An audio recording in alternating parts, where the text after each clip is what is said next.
정말 오늘이 나의 마지막 날이라면 내가 무슨 일을 해야 될까? 버킷리스트라는 말을 들어보셨습니까? 버킷리스트에 버킷이라는 말은 우리 보통 영어를 일본말로 잘못 이렇게 번역되는 바켓스, 버킷이 바켓스입니다. 그러니까 한국말로 하면 양동이. 예? 예. 그런데 이 버킷리스트라는 이 말이 나오게 된 게 중세 시대에 사형수를 사형을 집행할 때 양동이를 밟고 서서 목을 매게 했습니다. 그리고 목에 줄을 감아서 그래서 사형 집행하면 하는 게 뭐냐면은 kick the bucket, 버킷을 이 양동이를 차라. 양동이에 한번 그림 한번 띄워줘 볼래요? 제가 그림 아까 했는데 그거 말고 저게 양동인데 저거 말고요. 그 다음 거. 예. 그러니까 저기 양동이 위에 밟고 서가지고 이렇게 목줄을 달았는데, 그런데 이제 마지막 할 말 이야기하고 난 다음에 사형 집행하면은 그러니까 양동이를 차버리는 겁니다. 그러니까 kick the bucket 해서 이 양동이를 차는 거. 그래서 이제 저 버킷이 양동이가 딱 넘어지면 그러면 저 사람이 죽는다. 이런 의미에서 저 버킷리스트라는 의미가 이제 죽음을 앞두고 죽기 직전에 내가 해야 될 여러 가지 일들 한번 기록해 보는 것. 그런데 이게 2007년도에 영화로 버킷리스트라는 그런 영화가 제작되었고, 죽기 전에 꼭 하고 싶은 것들 해서 2007년도에 나왔는데 우리나라에는 2008년도에 소개되었고, 그리고 재작년에 또 우리나라에 한 번 더 다시 한 번 더 영화 재상영이 되었습니다. 그런 것 때문에 2007년도 이후부터 이 버킷리스트라는 단어가 사람들에게 주목을 받기 시작했습니다. 자, 버킷리스트라는 말을 사람들이 즐겨 사용하면서 나는 내 죽기 전에 내가 뭘 할까? 어떤 사람은 세계 일주를 하고 싶다. 얼마 전에 어떤 TV 프로에서 한 연예인이 올해 가기 전에 내가 꼭 해보고 싶은 것 이랬더니 사막을 횡단하면서 뭔가 여행을 하고 싶다 이랬는데, 그런데 한 사람이 그걸 딱 기억해가지고 한 해가 가기 전에 사막을 횡단한다 했으니까 사막을 한번 구경시켜줄게 해가지고 모래바람이 막 치는 그런 사막을 데려가는 그런 내용들이 있었습니다. 그리고 또 어떤 분은 내 생애에 20억을 벌어서 아내를 기쁘게 하고 싶다. 그런 남편의 버킷리스트도 있었습니다. 자, 그렇다면 우리 그리스도인으로서 죽기 전에 해야 될 일들이 어떤 게 있겠습니까? 그리스도인으로서 죽기 전에 꼭 해야 될 일들. 우리가 2020년 새해를 맞이하면서 2020년 새해 나의 버킷리스트 어떤 것을 기록하면 좋겠습니까? 오늘 본문 베드로가 믿음의 삶 때문에 고난받는 성도들에게 만물의 마지막이 가까웠다는 말씀을 하면서 삶의 마지막에 우리가 꼭 해야 될 일들 몇 가지를 지금 우리에게 권면하고 있습니다. 7절에 보면 만물의 마지막이 가까이 왔으니 그러므로 너희는 정신을 차리고 근신하여 기도해라, 그렇게 말합니다. 여기서 우리가 우선적으로 발견할 수 있는 것은 만물의 마지막이 가까이 왔다 이 말입니다. 베드로가 만물의 마지막이 가까이 왔다 이 말을 하는 것은 어떤 의미냐면, 만물의 마지막이 가까이 왔으니까 이제 다 끝났으니까 그냥 포기하고 살아라 이런 말입니까? 만물의 마지막이 가까이 왔다 이 말은 포기하라는 말이 아니라 끝이 다가왔으니까 마지막 마무리를 잘해야 된다, 마무리에 더 집중해라, 이런 의미가 있습니다. 지금이 마지막 중요한 시간이니까 시간 낭비할 여력이 없다. 그러니까 중요한 것 집중해라, 이런 의미가 있습니다. 2020년이 내 생애 마지막 해라고 생각한다면 이 한 해 동안 내가 그리스도인으로서 뭘 해야 되겠습니까? 우리가 세상 사람들은 세상 사람의 관점에서 내가 죽기 전에 나는 이런 걸 하고 싶다 이렇게 정하지만 우리는 그리스도인으로서 내가 올 2020년 이 새 한 해 동안에 내가 뭘 할 건지 그리스도인으로서 다른 거는 못하더라도 요거는 내가 꼭 해야 되겠다라고 하는 그런 리스트를 한번 작성해 본다면 올 한 해가 굉장히 의미가 있는 한 해가 될 것이라 생각합니다. 내가 가장 중요하게 생각하고 꼭 해야 될 일이 뭔가? 베드로의 관점에서 제가 세 가지를 소개하면 첫째는 정신을 차리고 근신하여서 기도해야 되겠다라는 것이 베드로가 우리에게 가르쳐주는 겁니다. 만물의 마지막이 가까이 왔으니 그러므로 너희는 정신을 차리고 근신하여 기도해라 이렇게 말씀합니다. 이 베드로가 왜 많은 이야기들 가운데 기도하라는 이야기 할까요?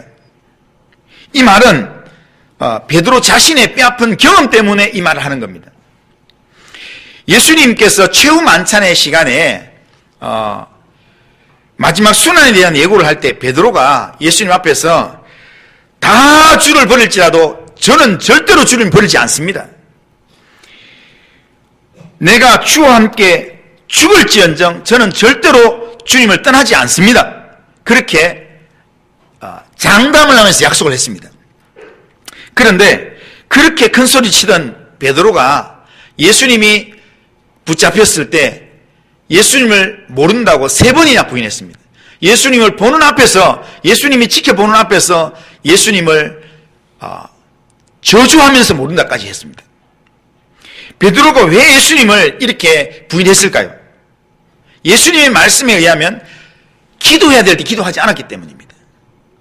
기도에 대한 기본기가 제대로 갖춰져 있지 않았기 때문에 정신 차려야 될 때 제대로 정신을 안 차렸기 때문에 그렇다는 겁니다. 예수님께서 겟세마네 동산에서 기도할 때 나를 위해서 기도하라, 너희가 기도해라, 깨어 기도해라, 시험에 들지 않도록 기도해라 이렇게 이야기했는데 예수님께서 좀 멀리 가서 기도하다가 돌아오면 계속 자고 있었습니다.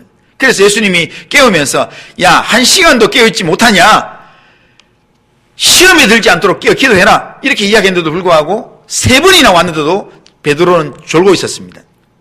기도해야 될 때 기도하지 않고 잠을 잤던 베드로가 결국에는 예수님을 3번이나 부인하는 그런 삶으로 나아갔다는 겁니다. 베드로는 이 일 후에 얼마나 후회하고 회개했는지 모릅니다. 내가 그때 예수님과 함께 기도했어야 하는데, 그러면서 기도에 대한 아픈 마음이 있었습니다.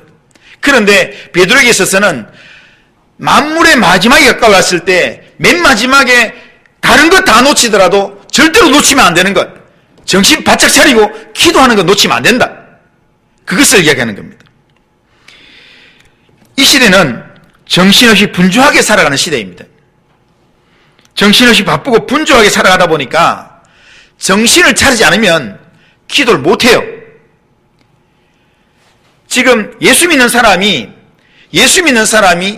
기도 못한다는 것, 그것은 예수 믿는 사람의 아주 중요한 무기를 놓쳐버리는 겁니다.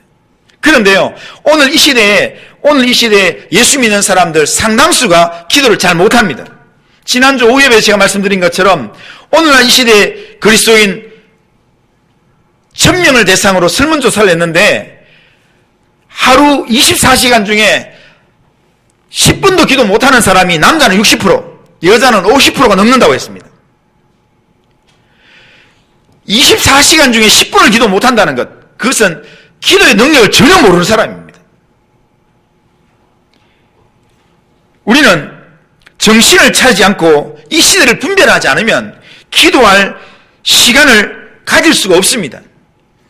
바빠서 기도 못하고, 먹고 마시고 즐기느라 기도하지 못하고, 피곤해서 기도하지 못하고,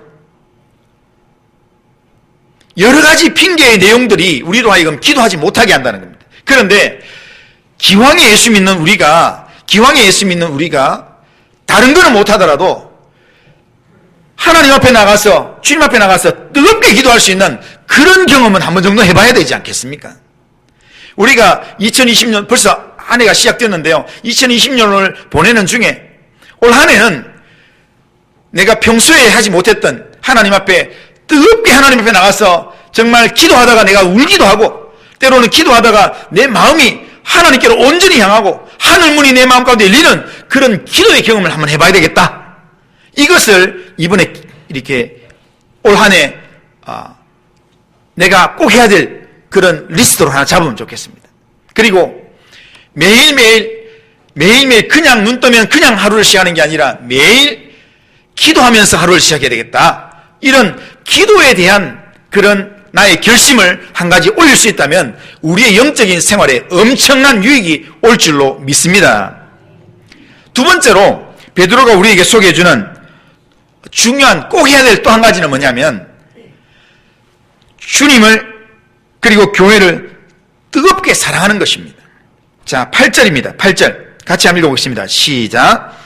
무엇보다도 뜨겁게 서로 사랑할지니 사랑은 허다한 죄를 덮느니라. 아멘. 우리는 주님 앞에 서기 전에 기도도 제대로 된 기도를 좀 해야 되겠지만 정신 차리고 기도해야 되겠지만 또 하나는 주님을 사랑하는 마음을 우리가 회복해야 합니다.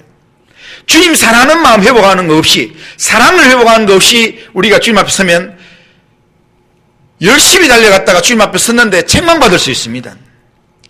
요한계시록 2장에 보면 에베소 교회가 나오는데 에베소 교회는 주님이 칭찬하실 만큼 많은 수고와 희생을 했던 헌신을 했던 그런 교회였습니다. 하지만 에베소 교회가 처음 사랑을 잃어버린 것 때문에 주님의 책망을 받았습니다.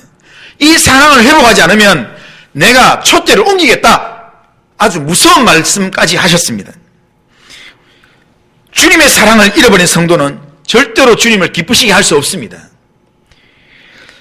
주님 앞에서 책망만 받을 뿐입니다. 그러기에 우리는 이 한 해를 우리가 시작하면서 무엇보다도 내가 다른 어떤 것보다도 주님을 내가 한번 뜨겁게 한번 사랑해 봐야 되겠다. 구주를 생각만 해도 이렇게 좋거든. 주 얼굴 배울 때야 얼마나 좋으랴. 이런 마음을 우리가 한번 회복할 수 있다면 주님을 생각만 해도 너무너무 좋아서 잠이 안 오고 그런 주님을 향한 사랑의 마음이 우리 마음 가운데 회복된다면 우리는 이 땅에 또 때로는 돈이 좀 없고 이 땅에서 때로는 다른 어떤 뭔가 다른 기도의 제목이 응답되지 않는다 할지라도 우리는 이 한 해 천국을 경험하면서 살게 될 줄로 믿습니다. 그리고 하나님께서 우리에게 주님의 몸으로 주신 주님의 몸된 교회를 뜨겁게 한번 사랑하면서 주님을 사랑하는 그 마음으로 주님의 교회를 뜨겁게 사랑하는 그 마음으로 우리가 살아간다면 정말 이 한 해가 보람 있는 한 해가 될 줄로 믿습니다. 마지막으로 또 한 가지 베드로가 우리에게 소개시켜주는 또 한 가지는 뭐냐면 선한 청지기 같이 봉사하는 일을 하라는 겁니다. 오늘 10절을 보면 같이 10절을 한번 읽어보겠습니다. 자, 시작. 각각 은사를 받은 대로 하나님의 여러 가지 은혜를 맡은 선한 청지기 같이 서로 봉사하라. 아멘. 여기에 봉사하라 이 말은 섬기라 이런 뜻입니다. 자, 섬김에는 두 가지 섬김이 있습니다. 하나님을 섬기는 것과 사람을 섬기는 겁니다. 그런데 하나님을 섬기는 일에서는 부지런하여 게으르지 말고 열심을 품고 주를 섬기라, 주를 예배해라 라고 하는 예배드리는 일에 한번 열심을 내보는 겁니다. 주님을 섬기는 일에 다른 어떤 것보다도 모든 것의 우선순위를 주님 예배하는 일에 우선순위를 두고 하나님을 섬기는 그런 한 해를 한번 살아보는 겁니다. 그리고 사람에 대해서는 사람을 섬길 때는 선한 청지기같이 서로 섬겨야 된다라고 이야기합니다. 왜 서로 섬기라 하는가 하면 이 그리스도의 몸으로 지체가 몸으로 구성되어 있기 때문에 서로 섬기지 않으면 결국에는 지체의 아픔이 결국 나의 아픔으로 돌아온다는 겁니다. 우리는 한 몸에 그리스도의 한 몸에 지체로 다 연결되어 있습니다. 그런데 내 몸이 아니라고 내 지체가 아니라고 내하고 다르다고 나는 팔이 아니기 때문에, 나는 손이 아니기 때문에 손이 아픈 건 나는 신경 못 쓰겠다. 그렇게 해서 손이 썩어 들어가면 결국 손만 아픕니까? 나도 아프게 됩니다. 공동체 안에서 다른 사람이 아프면 내가 무시하고 내가 섬기지 않으면 그 사람의 아픔이 결국에는 내 아픔으로 돌아오게 된다는 겁니다. 그러니까 지체는 서로 섬길 때 나도 살고 지체도 살게 된다는 겁니다. 온몸이 건강하게 살기 위해서는 우리가 서로 섬기는 삶을 살아야 합니다. 한 몸 된 교회는 지체인 성도들이 서로 섬겨야 교회가 살고 내가 삽니다. 한 몸인 교회가 건강해야 지체인 나도 건강해질 수 있습니다. 서로 사는 길은 서로 섬기는 그 길밖에 없습니다. 서로 잘 되는 길은, 오늘 우리 교회 성도들이 서로 잘 되는 길은 서로 섬기는 것, 그것밖에 없습니다. 그러면 어떻게 섬겨야 되는가? 어떻게 섬겨야 되는가? 오늘 본문을 통해서 이야기하면 대접하기를 원망 없이 하라, 그렇게 말씀합니다. 대접하기를 원망 없이 해야 된다. 마태복음 7장 12절에 보면 무엇이든지 남에게 대접받고자 하는 대로 너희도 남을 대접해라. 이것이 율법이요 선지자니라 라고 했습니다. 아브라함은 대접 잘하다가 하나님을 대접하게 되었고 천사를 대접하게 되었고 하나님의 큰 응답을 받게 되었습니다. 대접하는데 우리가 인색하지 말아야 합니다. 오늘 우리 교회 한 권사님 통해서 제가 대접을 많이 받았습니다. 식사도 대접받고 선물도 받고 또 다른 분도 또 선물 받고 그러면서 오늘 내가 이 설교를 하려고 했는데 어떻게 그걸 미리 알고 이렇게 하시나 싶어서 참 너무 감사했습니다. 그런데 원망 없이 내 마음껏 내가 하고 싶은 대로 이렇게 누군가를 대접할 때 그 대접의 마음은, 누군가를 섬기는 그 마음이 그 사람도 기분 좋게 만들지만 결국에는 그 복이 내게로 돌아오게 된다는 사실입니다. 오늘 교회 안에서 우리가 지금 우리는 이 살기 힘든 각박한 이 세상을 살아가면서 어떻게든 내가 잘 먹고 잘 살아야겠다, 이게 세상적인 방식입니다. 그러나 예수 믿는 사람은 지금 이 그리스도인의 버킷리스트를 작성할 때는 내가 돈 20억 벌어가지고 내 잘 먹고 잘 살아야겠다 이런 걸 리스트에 적는 게 아니라, 내가 한번 올 한 해는 내가 마음껏 누군가를 섬겨야 되겠다, 내가 마음껏 교회를 섬겨야 되겠다, 내가 마음껏 뭔가 헌신하는 삶을 살아야겠다, 이것이 우리에게 하나님 앞에서 가치 있고 의미 있는 섬김의 내용이 된다는 사실입니다. 그리고 섬김은 마음껏 정말 뭔가 이렇게 거리낌이 없는 그런 대접을 하는 것, 그리고 또 하나는 하되 내 은사대로 해야 합니다. 그러니까 내게 그런 재능이 없는데도요, 재능이 없는데 남 본받아가 하면 하고 시험 들게 되어 있습니다. 그래서 로마서 12장 6절에는 우리에게 주신 은혜대로 받은 은사가 각각 다르니 예언이면 믿음의 분수대로 해라, 이렇게 얘기합니다. 그러니까 각각 하나님이 주신 은사대로 해라 이야기입니다. 우리에게는 각각 하나님이 주신 은사가 다 있습니다. 은사는 하나님이 자랑하라고 준 게 아닙니다. 은사는 나 자신의 유익만을 위해서 준 게 아니라 은사는 다른 사람의 유익을 위해서 섬기라고 주신 것입니다. 그렇기 때문에 하나님께서 내게 주신 이 은사를 가지고 내가 누군가를 섬기는 겁니다. 하나님이 각자에게 주신 은사들이 다 있습니다. 그러니까 그 은사를 가지고 내가 마음껏 원망 없이 남을 섬기는 겁니다. 대접하는 겁니다. 마지막으로 선한 청지기로 섬기는 겁니다. 청지기는 주인의 재산을 맡아서 주인의 뜻대로 사용하는 겁니다. 그게 청지기입니다.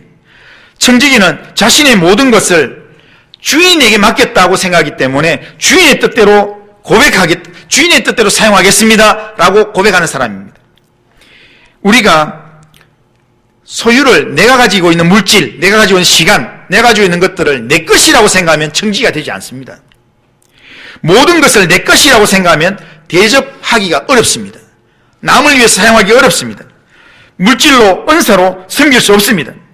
선한 청지기로 섬기려고 하면 하나님이 내게 맡기셨다, 내 시간을 하나님께서 맡기셨다, 내 물질을 하나님께서 내게 맡기셨다, 그런 믿음으로 내게 주신 것을 내가 사용하기 시작하면 하나님께서 그 사용이 내게 은사가 되면 그게 더 되도록 하나님께서 더 채워주실 줄로 믿습니다. 올 한 해가 이제 이렇게 시작되었는데요. 2020년도가 이제 새롭게 시작되었는데 2020년도가 원래 내 인생의 마지막이라고 생각한다면 나는 그리스도인으로서 무엇을 하면서 이 한 해를 나는 이 한 해 꼭 요거는 꼭 해야 되겠다 이런 내용으로 결심을 적겠습니까? 어떤 사람은 자기의 버킷리스트로 뭐 돈을 얼마를 벌겠다 아니면 뭔가 뭐 어디에 여행을 가겠다 뭔가 또 뭐 번치 점프를 해보겠다 아내를 기분 좋게 하겠다 뭐 이런 여러 가지가 있지만 만물의 마지막이 가까이 왔는데 이제 1년밖에 안 남았다 이런 생각이면 이런 하나님의 경고가 우리에게 있다면 그렇다면 우리가 이 땅에서 아무리 잘 먹고 잘 살더라도 하나님 앞에서 우리가 준비되어 있지 않으면 우리는 마지막 순간에 하나님이 내 이름을 부르는 날 나는 후회하면서 정말 안타까운 마음으로 마지막 날을 맞이하게 된다는 사실입니다.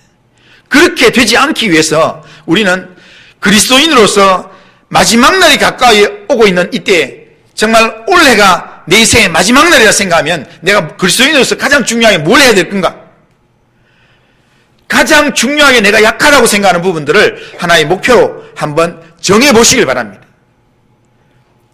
그렇게 지금 뚜렷하게 정할 내용이 없다면 베드로가 우리에게 정해주는 내용처럼 올 한 해는 정말 뜨겁게 하나님 앞에 기도하는 그런 기도의 자리에 한번 나가 봐야 되겠다.